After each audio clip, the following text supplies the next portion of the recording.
মোহন ভাগবত জেনজিদের সাথে মিট করলেন, তিনি বলেছেন প্রতিবাদ করলেই রাষ্ট্রদ্রোহী নয়, তরুণ প্রজন্মের ক্ষোভ ন্যায্য। দেখুন, আরএসএসই একমাত্র সংগঠন 100 বছর ধরে কাজ করে চলেছে রাজনীতি থেকে দূরে থেকে। তাতেই লক্ষ লক্ষ যুবক আছেন, তারা কাজ করেন, তাদের বুঝিয়ে মানসিকতা। কিন্তু মাঝে মধ্যে বিদেশি ভাবধারায় আক্রান্ত হয়ে কেউ কেউ একটু দেশের বিরুদ্ধে উৎপাত করেন, সেটা অভিজ্ঞতা কম ইত্যাদি। মাননীয় প্রধানমন্ত্রীও তাদেরকে ক্ষমা করেছেন, কোর্ট ক্ষমা করেছে। কিন্তু এটা ঠিক যে প্রত্যেক জেনারেশনের একটা মানসিকতা হয়। আজকে প্রগতি মানে কি বলে, প্রযুক্তি এগিয়ে যাচ্ছে, দুনিয়া এগোচ্ছে, তার প্রভাব পড়ছে। সেজন্য সেই ছেলে মেয়েদের মানসিকতা কি, তাদের মনের কি অবস্থা, কি চাইছেন, সেটা মাঝে মধ্যে বসে আমাদের বোঝার দরকার। মাননীয় মোহন ভাগবতজি আমাদের হিন্দু সমাজে একজন অভিভাবকের মতো, তিনি বর্তমান প্রজন্মকে গাইড করেন এবং তাদের মানসিকতা বোঝার চেষ্টা করছেন। এটা রাষ্ট্রের পক্ষে খুবই ভালো। এতদিন পর্যন্ত যে সরকার ছিল সেখানে দেখা গিয়েছিল যে একাধিক সরকারি কর্মীর ঘুষের কথা, দুর্নীতির কথা, কিন্তু কোনো কিছু গ্রেফতার হয়নি। দেখা গেল এই সরকার আসার পর অ্যান্টি করাপশন ব্রাঞ্চ তৈরি হলো, গতকালই একজন গ্রেফতার হলেন, সাব অ্যাসিস্ট্যান্ট ইঞ্জিনিয়ার।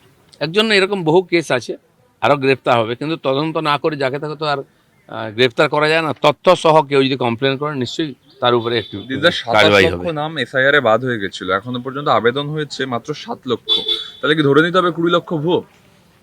দেখুন, 27 লক্ষ কেন, আমাদের এখানে 91 লক্ষ নাম বাদ গেছে।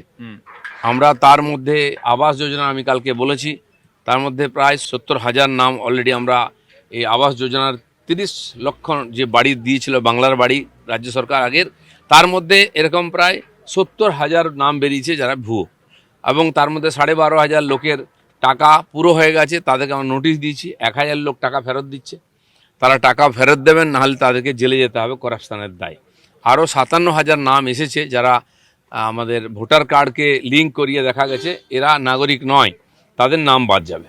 জেপিএসসির যে পরীক্ষা, সেই পরীক্ষার প্রশ্ন ফাঁস, এবং এবার দেখা গেল যে আন্দোলন, এবং সেই সঙ্গে রাহুল গান্ধী, তিনি যখন নীরব ছিলেন, এখন দেখা গেল তাদেরকে আশ্বস্ত করছেন, তাদের সঙ্গে কথা বলছেন। রাহুল গান্ধী এখন কোথায় কোথায় আন্দোলন করতে যাবেন দেখুন, যারা শুরু করেছেন চেষ্টা তাদের দেখতেই হবে। অবশ্যই পেপার লিক ইত্যাদি যেগুলো ছাত্রদের ভবিষ্যতের নির্ভর, সেগুলো বন্ধ হওয়া উচিত। যারা এর সঙ্গে যুক্ত তার বিরুদ্ধে কড়া ব্যবস্থা নেওয়া উচিত। কেন্দ্র সরকার সঙ্গে সঙ্গে আইন তৈরি করেছে, আমাদের মনে হয় অন্যান্য রাজ্যে ওটা করা উচিত। ছেলেমেয়েদের ভবিষ্যৎ নিয়ে কোনো রকম চালাকি কারো কাছে বরদাস্ত হবে না। তৃণমূল আজকে মুখ্যমন্ত্রীর সঙ্গে দেখা করে এছাড়া একটু সংযোজন করে দিয়ে আজকে প্রধানমন্ত্রী ও এনসিপিআই দের সাথে যোগাযোগ কথা। ঠিক আছে, নতুন পার্টি করেছেন, তারা কি করবেন, তারা ক্ষমতায় যারা আছেন, প্রধানমন্ত্রীর সঙ্গে ভারতবর্ষে কেন বিশ্বের সবাই দেখা করেন, দেখা করতেই পারেন। মুখ্যমন্ত্রী এখানে তার সঙ্গে দেখা করতেই পারেন, তাদের কোনো সমস্যা, মতামত, সাজেশন থাকতেই পারে। তো একজন যিনি পদাধিকার আছেন এখানকার হর্তাকর্তা, তার সঙ্গে তো যে কেউ দেখা করতে পারে। দিদিদের দুর্গাপুরে রক্ত লুট হয়েছে এবং সেখানে দেখা যাচ্ছে তৃণমূল নেতাদের নাম আসছে, স্কুলের ছাত্রদের প্রলোভন দেখিয়ে আন্ডার এজ তাদেরকে ব্লাড দিতে বাধ্য করা হয়েছে। প্রশাসন যখন পঙ্গু হয়ে যায় না, অনেক বছর ধরে যখন অব্যবস্থা চলে, প্রশাসন ভেঙে পড়ে, তখন সর্বত্র এই ধরনের রোগ ঘুণ ধরে যায়। আজকে দেখুন, স্বাস্থ্য নিয়ে কোন ক্ষেত্রে হয়নি, তো সার্বিকভাবে পতন হয়েছে আমাদের। এর উত্থানের জন্য সময় লাগবে, সমস্ত নাগরিককে এর জন্য কিছু না কিছু করতে হবে। চন্দ্রনাথ খুনে 11 জনের বিরুদ্ধে চার্জশিট দিয়েছে সিবিআই, 2জন বিজেপি কর্মীও তার মধ্যে রয়েছেন। দেখুন, যাদের নাম পেয়েছে করেছে, তদন্ত চলবে। কেউ দোষী হলে, এই বিজেপিতে সব লোক একদম গঙ্গা জলে ধোয়া এরকম বলবো না আমি।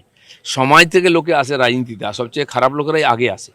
সেই জন্য কেউ দোষী হলে, সে কোন পার্টি করে সেটা সেকেন্ডারি, দেশের আইন ভেঙেছে কিনা সেটা যে প্রথম, তার সাজা হওয়া উচিত। সেই জন্যই কি বিজেপিতে 250 জনকে শোকজ, 30 জনকে সাসপেন্ড, এই বিভিন্ন ধরনের পার্টির শৃঙ্খলা ভঙ্গ করেছে বা অনৈতিক কাজ, আর্থিক দুর্নীতির সঙ্গে যুক্ত হয়েছে, যা কমপ্লেন আসে যদি মনে হয় ঠিক, তার বিরুদ্ধে পার্টি ব্যবস্থা নেয়। দাদা, বিএসকে যারা রয়েছে 7,000 কর্মী, এবং এদের দেখা গেল যে জুলাই এবং জুন মাসের যে বেতন তা বন্ধ করা হয়েছে। এটা একাধিক কাজ করে থাকে এবং সরকারি যে প্রকল্প তার কাজ করে, এদের কি হবে ভবিষ্যৎ?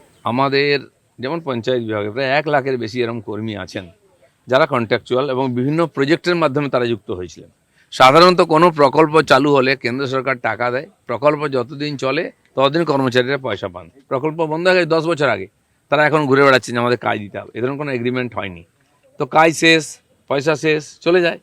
কিছু কিছু লোককে পঞ্চায়েত রেখেছে, এই যে ছোট ছোট প্রকল্প শুরু হচ্ছে, মাঝে মধ্যে তারা কাজ পান, এর কোনো গ্যারেন্টি নেই। আর আমরা পুরোটাই খতিয়ে দেখছি তাদেরকে কতটা নেওয়া যায়, রাখা যায়, কী সুবিধা দেওয়া যায়।